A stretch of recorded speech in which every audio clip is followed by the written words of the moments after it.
हमारे साथ गेस्ट मौजूद हैं। जी बिल्कुल, head of pulmonology department Allama Iqbal medical college and Jinnah hospital और president chest society Punjab professor doctor Ashraf Jamal sahab ने हमें ज्वाइन कर लिया है। डॉक्टर साहब, सबसे पहले तो बहुत बहुत शुक्रिया आपका। डॉक्टर साहब, हमारे नाजरीन के लिए थोड़ा सा ये आप डिस्क्राइब कर दें, ये पोलन एलर्जी होती क्या है? बहुत से लोग इससे नावाकिफ़ हैं, इसकी अलामात क्या हैं और किस मौके पे जाके इसको सीरियस लेके डॉक्टर को चेक करवाना चाहिए? एलर्जीज बेसिकली जेनेटिक बीमारी हैं। तो जिन लोगों में जेनेटिक टेंडेंसी होती है, अच्छा, उनको जब पोलन का एक्सपोजर होता है तो उसकी अलामत शुरू हो जाती हैं। पोलन का सीज़न 3 किस्म का होता है। एक मौसम बहार में, जैसा कि आजकल है, ये ट्रीज़ और फूलों की एलर्जी होती है। गर्मियों में एलर्जीज ग्रास की पैदावार से होती हैं और फॉल सीज़न में वीट की वजह से होती हैं। जी। तो आजकल क्योंकि बाहर का मौसम है, पोलन की एलर्जी शुरू हो चुकी है। एलर्जी जब होती है तो सबसे पहले आंखों में पानी निकलना, ख़ारिश होना, नाक बहना, नाक से पानी निकलना, छींकें आना, गले में खराश महसूस करना, इसके अलावा खांसी और कुछ लोगों को सांस की तकलीफ भी होती है जिसको दमा कहते हैं, जैसा कि आपने इंट्रो में बताया। जी। अब ये हर रोज़ एक्सपोजर होता है, हर रोज़ छींकें, खांसी, गला ख़राब और सांस की तकलीफ़ शुरू हो जाती है। तो जिन लोगों को जेनेटिक टेंडेंसी है, ये एलर्जी होती है, उनको चाहिए कि इस मौसम में इन पोलन्स या एलर्जन से परहेज़ करें। ओके। अब ये आबो हवा में फैले होते हैं। अगर आप बाहर गाड़ी में हैं तो शीशे बंद करके जाएं, खुले शीशों के साथ गाड़ी में सफ़र ना करें और मास्क पहन के बाहर निकलें ताकि एक्सपोजर कम हो, वो अंदर कम जाएं। इसके अलावा आप नॉर्मल सलाइन से नोज़ को वॉश कर सकते हैं रोज़, ताकि कम एलर्जेंस उधर स्टे करें और कम एलर्जी हो। जिसे नेबुलाइज भी किया जाता है। नहीं, आम नॉर्मल सलाइन पानी जो है उससे नाक को साफ़ करें। ठीक है। अगर लंग्स की एलर्जी हो चुकी है तो फिर आपको बेहतर है कि किसी मुस्तनद डॉक्टर से रब्ता करें। वो आपको ऐसी अद्वियात बताएंगे, जैसे नेबुलाइज़र इन्होंने बताया। नेबुलाइज़र से दवाई अंदर जाएगी और वो उस बेसिकली पोलन से होता क्या है जी, पोलन से जब पोलन अंदर जाते हैं तो बॉडी रिएक्ट करती है, तो सोजिश हो जाती है नाक में, आँखों में और लंग्स की नालियों में। अच्छा। जब लंग्स की नालियाँ तंग होती हैं तो फिर सांस लेने में दुश्वारी होती है, ठीक। खांसी, वीजिंग, सीटियों की आवाज़ जैसे वीजिंग हम कहते हैं मरीज को। और ये अलामत, सांस में अक्सर लोगों की सीटियों की आवाज़ें निकल रही होती हैं। सीटियों की आवाज़ें आना शुरू हो जाती हैं। फिर सीढ़ियाँ चढ़ने से, चलने से सांस चढ़ता है। अगर बच्चे हैं, बच्चों में ये एलर्जेंस बहुत ज़्यादा पाई जा रही है। ठीक है, ये बच्चों के बारे में आपसे सवाल पूछूंगी। सबसे पहले अपने नाज़रीन को बताती चलूँ कि अगर आप कोई भी सवाल पूछना चाहते हैं तो हमारे पास प्रोफेसर डॉक्टर साहब मौजूद हैं। आप इनसे पूछ सकते हैं अपनी किसी भी बीमारी के हवाले से। टीवी स्क्रीन पर हमारा नंबर आ रहा है, तो आप हमें कॉल भी कर सकते हैं। बच्चों में ये बहुत ज़्यादा हमने लंग्स के इशू, एलर्जी देखी है। कुछ साल ऐसे हुए, इससे पहले इतने ज़्यादा इफेक्ट नहीं थे होते बच्चे। क्या ये स्मॉग और आलूदगी इसकी मेन वजह है? हाँ, ये पाकिस्तान में बदकिस्मती से पूरे साल में कुछ ना कुछ आबो हवा में पोल्यूशन चलती रहती है। जी। गाड़ियों का धुआं, फैक्ट्रीज़ का धुआं, फिर नवंबर दिसंबर में स्मॉग आ जाता है। स्मॉग बेसिकली स्मोक और फॉग के मिलने से बनता है और ये सस्पेंड हो जाता है। इसके सस्पेंड होने से फिर ये सारा सांस के जरिए अंदर जाता है। तो ये जो सांस की नालियाँ, नाक और गले की जो म्यूकस कोटिंग है, बड़ी नाजुक होती है। जी। वो पहले इरिटेबल हुई होती है, फिर जब एलर्जीज का मौसम आता है तो फिर ज़्यादा हो जाती है। तो बच्चों में, क्योंकि बच्चों के लंग्स बड़े नाजुक होते हैं, उनमें एलर्जीज का असर ज़्यादा होता है और उन बेचारों को स्कूल से छुट्टी करनी पड़ती है। ठीक। तो ऐसे हालात में जब ये मौसम पोलन्स का आए तो बच्चों को बाहर जाने से ज़रा मना किया ठीक है, जाए। बच्चों को बाहर जाने से रोकें। हमारा नंबर जो है वो टीवी स्क्रीन पर चल चुका है, दोबारा से फिर चलाया जाएगा। आप कॉल भी कर सकते हैं और अपने मसाइल का हल भी जान सकते हैं। अब मेन चीज़ ये है कि बच्चे को ये एलर्जी हो गई है, सिम्टम्स क्या हैं? कैसे पता चलेगा कि पोलन एलर्जी है या लंग्स का इन्फेक्शन हुआ हुआ है? देखें, इस मौसम में इन्फेक्शंस भी ज़्यादा होती हैं, जी। इस मौसम में एलर्जीज़ भी ज़्यादा होती हैं। तो मैं आपके तवज्जो से नाजरीन को ये बात बताना चाहता हूँ कि अगर बुखार के साथ छींकें, नाक का बहना, गला ख़राब होना, तो ये इन्फेक्शन है। ठीक है। और आम तौर पे इन्फेक्शन वायरल होती है बच्चों में। ऐसे तो हर बच्चे को एंटीबायोटिक्स, आज हमारे माँ बाप फ़ौरन एंटीबायोटिक शुरू कर देते हैं। वायरल में एंटीबायोटिक की कोई ज़रूरत नहीं। अच्छा। जस्ट सिम्टोमेटिक ट्रीटमेंट दे, पैनाडोल दे, एरी नेक दें, स्टीम स्लोली दें। स्लोली इससे जान हाँ। छूटेगी। और वो अगर एक पुरानी कहावत है कि if you treat the flu it will take 7 days, if you don't treat it will take 1 week। Okay. अच्छा सर ये बताइए, ये जो दूसरा, सॉरी इसको कंप्लीट करना, दूसरा है कि कुछ बच्चों को एलर्जी हो जाती है। एलर्जी में बुखार नहीं होता, छींकें आती हैं, नाक बंद होता है, स्टफी नेफ ऑफ नोज, रात को बच्चों को सोने में दुश्वारी हो जाती है, आंखें रेड हो जाती हैं, गले में खराश महसूस होती है, तो उनको एंटी एलर्जी दवाइयाँ देनी चाहिए। अभी रनी नोज वाला बड़ा सिलसिला चला हुआ है, ये जो हवा, क्या ठंडी हवा चल रही है, मौसम चूंकि तब्दील है, दिन में गर्मी है, रात में सर्दी हो जाती है, रनी नोज और कफ बच्चों की नहीं जा रही, तो इसमें भी यही है कि एंटीबायोटिक मत दें। एंटीबायोटिक तो दोनों में नहीं देना, ठीक है। एक सिर्फ खुद ही ठीक हो जाना वायरल है, दूसरा वो एलर्जी की वजह से तो anti allergy, anti histamines tablets या सिरप दें उन बच्चों को। ठीक। तो उससे वो सर ठीक ये हो बताइए, ये क्या जो बीमारियां आप बता रहे हैं, आपने कहा जेनेटिकली ये चीज़ें जो हैं वो आप शामिल होती हैं, तो आपको तो होनी है ऐसे। जब भी मौसम बदलेगा तो इस किस्म की सिचुएशन होगी, ऐसे मर्ज़ आएंगे सामने, तो इसका कोई मुस्तकिल इलाज है या फिर आपको परमानेंटली ये एहतियातें भी करनी पड़ेंगी, ये निबलाइज भी करना पड़ेगा और साथ साथ इन्हेलर्स भी लेने पड़ेंगे और साथ में सारी एहतियातें? नहीं, कोई ऐसी अद्वियात नहीं है कि जिससे हमारे जेनेटिक्स चेंज हो जाए, वो जेनेटिक्स तो मौजूद रहेंगे, एक्सपोजर जब होगा तो तकलीफ होगी। वैक्सीनेशन है इनसे बचने के लिए कोई? वैक्सीनेशन, अगर किसी एक चीज़ से एलर्जी हो तो उसकी वैक्सीनेशन कराई जा सकती है, ठीक। लेकिन बदकिस्मती से जिसको एक चीज़ से एलर्जी होती है उसको बहुत सारी सबसे। चीज़ों से होती है, तो कितनी चीज़ों से पोलन वैक्सीनेशन। एलर्जी तो मोस्टली, जैसे मैंने भी इंटरव्यू में बताया कि 10 में से एक शख्स को पोलन एलर्जी है। जैसे इस्लामाबाद में एक सीज़न आता है मार्च अप्रैल का, तो वहाँ पे कुछ ऐसे दरख्त हैं जिनसे पोलन्स आते हैं जी। और बेतहाशा लोगों को एलर्जी होती है। मैं जब इस्लामाबाद में काम कर रहा था तो लाइनों में लग के, जैसे वोट डालने के लिए लोग लाइनों में लगे, ऐसे मरीज आते थे उस मौसम में, तो वो फिर एक डॉक्टर महीना ही है। साहब, एक कॉलर हमारे साथ मौजूद है, मोहम्मद तनवीर बहावल नगर से। जी अस्सलाम वालेकुम तनवीर, कैसे हैं, क्या सवाल है आपका? अब प्लीज टीवी की आवाज बंद कर दें।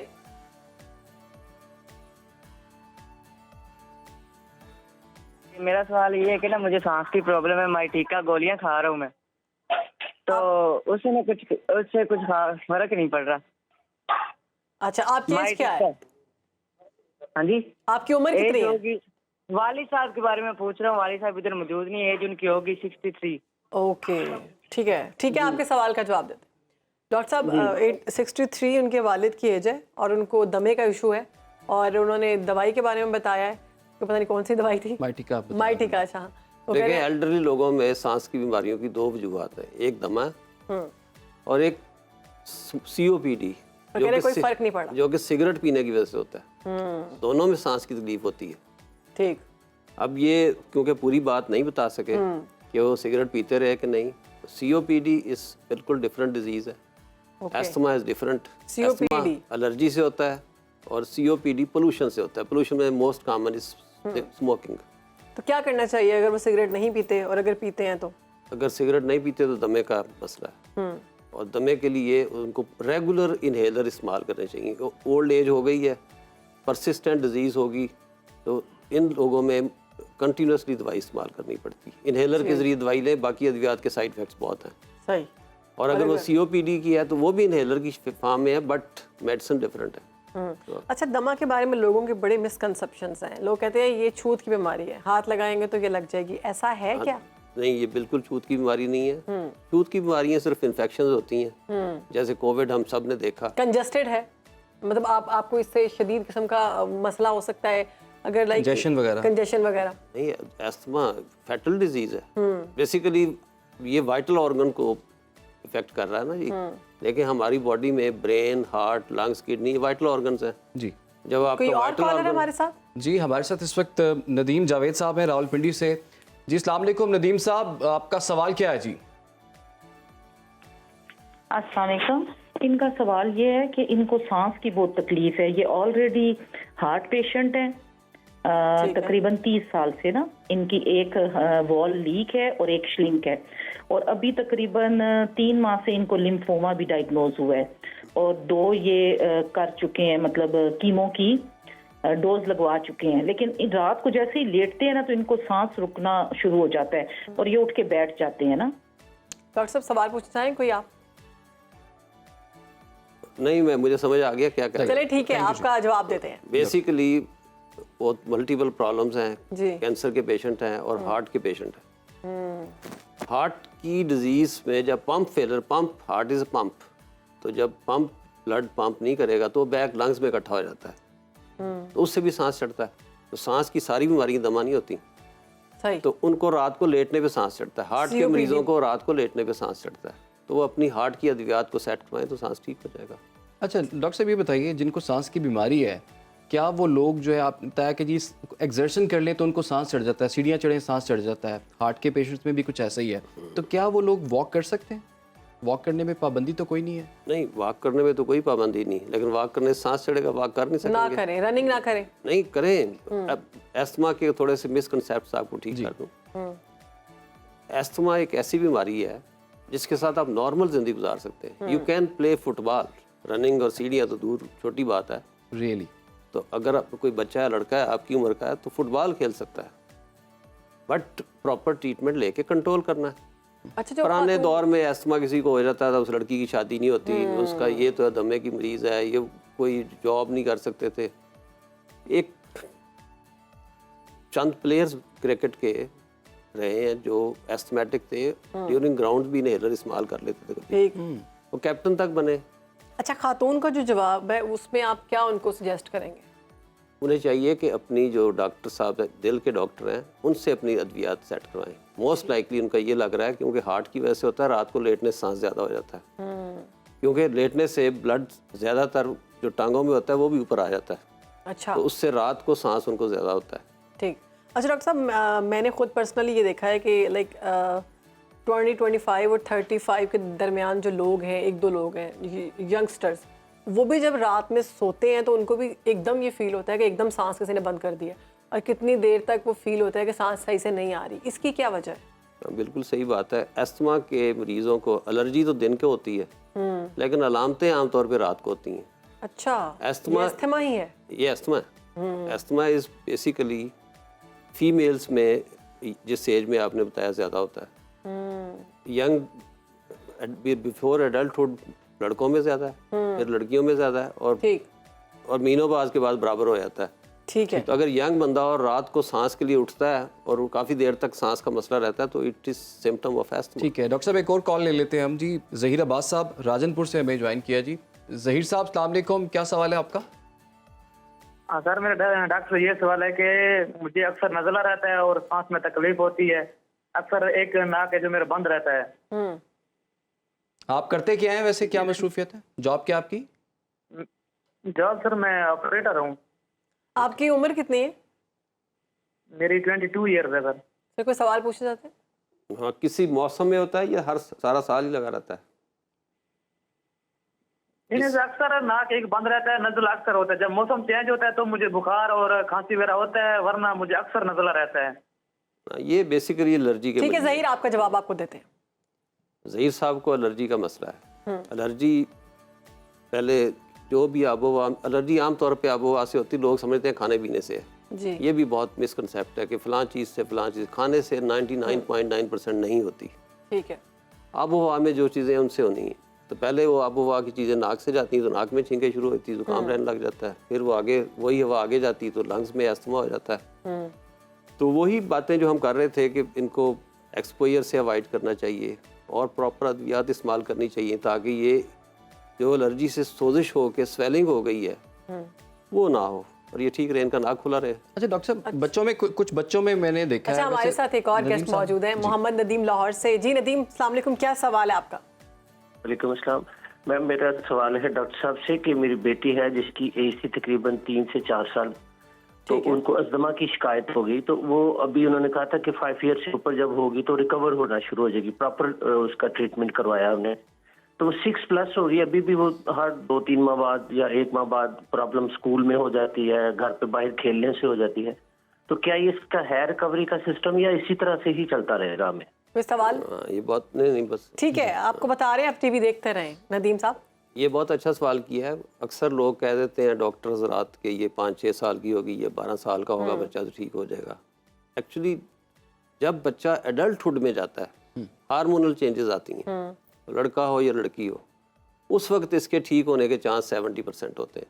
ठीक। अब 5 साल का बच्चा है, 6, उसमें क्या फ़र्क है? 6 का या 7 का क्या फ़र्क है? But when the face changes from childhood to adulthood, तो उसमें जाके क्योंकि बॉडी में हार्मोन चेंज हो जाते हैं, वो हार्मोन उनको कंट्रोल कर लेते हैं, फिर ये ठीक हो जाता है। उससे पहले इनको चाहिए कि जब तक उसको बार बार तकलीफ होती तो उसको कंट्रोल रखें ताकि वो अपना इफेक्ट ना छोड़ सके। अच्छा डॉक्टर साहब, छोटे बच्चों में जो सांस के प्रॉब्लम हमने देखे हैं, कुछ चंद केसेस में मैंने ये भी देखा है फैमिली में कि बच्चों को स्किन एलर्जी भी साथ हो जाती है। क्या इसका कोई रिलेशनशिप है आपस में? Allergy is one disease, gene एक है। किसी को स्किन की होती है, किसी को आंखों की होती है, किसी को नोज़ की होती है, किसी को लंग्स की होती है, किसी को पेट की होती है। अच्छा। But gene is one. तो वो कई लोगों को 2-3 जगह पे होती है, स्किन की भी, आंखों की भी, नाक की भी, लंग्स की भी। अच्छा, कुछ लोगों को कुछ खाने की चीज़ों से भी एलर्जी होती है। अगर मैंने खुद अपनी फैमिली में ये देखा है कि कोई 1-2 सब्जी अगर वो खा लेते हैं, हार्ट पेशेंट है, तो उनकी सांस बंद होना शुरू हो जाती है। नहीं, मैंने कभी पहले बताया कि खाने से नहीं होती। खाने से एलर्जी होती है लेकिन पेट में होती है। मेरी अपनी फैमिली में है कि फलां चीज़ पाइनएप्पल खाया और पेट में दर्द शुरू हो गया। हो सकती है 0.1% खाने की चीज़ों से। वो तो बड़ा आसान है कि अगर आपको बताओ ये चीज़ से मुझे एलर्जी, उसको अवॉइड करें। अब जब से वो खाना नहीं खाया, वो सब्जी एक, तो उसके बाद वो मसला नहीं आया हो सकता सांस है का। वैसे बड़ा रेयर चांस है, बट वो तो फिर ही इज इंटेलिजेंट। यस। अच्छा डॉक्टर उसने नोट कर लिया। डॉक्टर को समझ नहीं आई और बंदे को समझ आ गई कि डॉक्टर जब को- मैंने ये खाया, जरा डॉक्टर को तो नहीं पता ना कि क्या किया, क्या खाया। अच्छा, ये मरीज हमारे से सवाल पूछते हैं अक्सर आके कि डॉक्टर साहब हमें किस चीज़ से allergy? How doctor can tell you. Exactly. ये तो आपने ही बताना है कि डॉक्टर साहब जब से बिल्ली रखी है मुझे एलर्जी होगी, जब से तोता रखा है अच्छा, एलर्जी हो गई। ये चीजें भी इफेक्ट करती हैं जो पेट्स का आजकल बड़ा रुझान आ गया, बिल्ली रख ली, कुत्ता रख अगर लिया। उससे एलर्जी हो गई तो फिर हो सकता है, अगर नहीं है तो फिर ठीक है। लेकिन कहा जाता है कि बिल्ली जो है वो उससे बड़ी खतरनाक किस्म की एलर्जी भी होती है अगर वो वैक्सीन ना टाइम पे किया जाए। नहीं, बिल्ली से और कोई बीमारी हो सकती है, एलर्जी तो वही एलर्जी होगी, खतरनाक तो नहीं होगी। लेकिन वो फिर पेशेंट को या जिस भी बंदे रखी उसको होगा कि जब से मैंने बिल्ली रखी मुझे चीखें आना शुरू हो गई, या उसके आने के बाद चीखें, फिर उसको अवॉइड करो तो फिर देखो ठीक होती कि नहीं अच्छा डॉक्टर साहब, अगर कोई शख्स बचना चाहता है, अभी उसको अल्लाह का शुक्र है कि ना एलर्जी है ना उसको लंग्स का इशू है, तो 5 ऐसी कौन सी चीज़ें हैं जो डेली रूटीन में उसको फॉलो करनी चाहिए ताकि वो इन चीज़ों से बच के रहे? इन चीज़ों से बचने का कोई तरीका नहीं है। अच्छा। इन चीज़ों से बचने का फिर अल्लाह का शुक्र अदा करना चाहिए कि उसको नहीं है एलर्जी की बीमारी। मतलब ऐसी कोई चीज़ लाइफस्टाइल ऐसा नहीं? नहीं, ऐसा नहीं है। चलिए, हमारे साथ कॉलर मौजूद है मुल्तान से, अली बताइएगा क्या सवाल है आपका? अली सुन पा रहे? डॉक्टर जी जी। वालेकुम सलाम। जी डॉक्टर साहब, मेरा सवाल ये है कि मुझे भी ये एलर्जी का मसला था। तो मेरा नाक की हड्डी का एक मसला है, एक साइड पे बंद रहता है। उसके बाद मेरे तीनों बेटियों को ये प्रॉब्लम है। तो जो छोटी छोटी बेटी है तकरीबन है 5 साल की, तो उसको मसला ये है कि दोपहर को ठीक रहती है, रात को वही मसला हो जाता है उसको। हर 2-3 महीने के बाद उसको यही मसला, तो तकरीबन सेम टू सेम यही मसला है। बड़ी बेटी है वो 7 साल की थी, तो डॉक्टर ने कहा ये हो जाएगी अब ठीक, उसको भी वही मसला हो जाता है। तो आया कि मेरा सवाल ये है, क्या ख्याल है कि इसका आगे है फ्यूचर में इसका कोई मुझे नहीं? देखें, आपको भी एलर्जी है, जो कुछ मैं अभी कह रहा था आपने वो सारे को कंफर्म कर दिया खूबसूरत क्वेश्चन के साथ। बिल्कुल, आपने स्टार्ट में कि यही आपको भी एलर्जी है, आपके बच्चों को भी एलर्जी है, जीन्स में आता है, जेनेटिक्स। जीन्स में आता है, यही मैं कह रहा था। तो अब प्रॉब्लम ये है कि आप फैमिली को एलर्जी है, तो एलर्जेंस ढूंढने के लिए आपको पहले अपने घर में तलाश करें। आपने घर में कारपेट रखे हुए हैं, कोई ऐसी चीज़ें हैं जिससे कि एलर्जी हो रही सबको, उन चीज़ों को चेंज करें ताकि एलर्जेंस का एक्सपोजर कम हो, तो आप लोग ठीक रहें। ये ज़रूर एलर्जी का जीन तो हो सकता है, लेकिन ये नहीं है कि आपको एलर्जी भी हो जाए। अच्छा। और अगर एक फैमिली को, पेरेंट्स को है, तो ये ज़रूरी नहीं उसके सारे बच्चों को, किसी एक नस्ल को पूरी को छोड़ी जाती है बाज़ वक़्त, किसी एक को हो सकती है, सबको भी हो सकती है। ठीक है। अच्छा डॉक्टर साहब, सवाल ये है कि जैसे आपने कहा कि खाने से तो कुछ नहीं होता, खाने से तो पेट का मसला होगा ना, या पेट की एलर्जी होगी, लेकिन सांस का नहीं होगा उस तरह से। लेकिन कुछ लोग रेयरली हो सकता है। लेकिन कुछ लोग कहते हैं जी केला ना खाएं रेशा बढ़ेगा, दही ना खाएं, गला ख़राब होगा और सांस का मसला हो जाएगा। और इस पे आप बताएं थोड़ा सा कि ये जो एस्थमेटिक लोग हैं, ये सारे मिसकंसेप्शन, मिथ्स। अच्छा सारे मिथ्स हैं कि हमें देखें, कुछ इल्म सारा हम कुछ साइंस से पढ़ा है, कुछ हम सीना बसीना पेरेंट्स से ले रहे हैं। हर घर में ये बताया जाता है खांसी हो चावल नहीं खाने, बिल्कुल केला नहीं खाना, सब कुछ खा सकते इन्हें हैं। नहीं खाना, एवरीथिंग यू कैन। क्या बात है, ऐसे डॉक्टर की Thank मुझे you, जिंदगी में डॉक्टर जरूरत थी जो कहे कि कुछ भी आप खा सकते हैं। लेकिन अगर एक्सट्रीम्स ऑफ जैसे गर्म खा ली, बहुत ठंडी खा ली, बहुत खट्टी चीज खा ली, तो वो आपके गले को डैमेज करती है। राइट, उससे इन्फेक्शन होने का खतरा है। ठीक ठीक है। इन्फेक्शन होगी तो एलर्जी ट्रिगर हो जाएगी। बहुत शुक्रिया प्रोफेसर डॉक्टर अशरफ जमाल साहब हमारे साथ मौजूद थे और बहुत ज़बरदस्त और फ्रूटफुल सेशन रहा। आप लोगों के क्वेश्चंस भी लिए, जवाब देने की कोशिश की। हम कोशिश करते हैं कि आपकी मसाइल जो है उसको हल करें।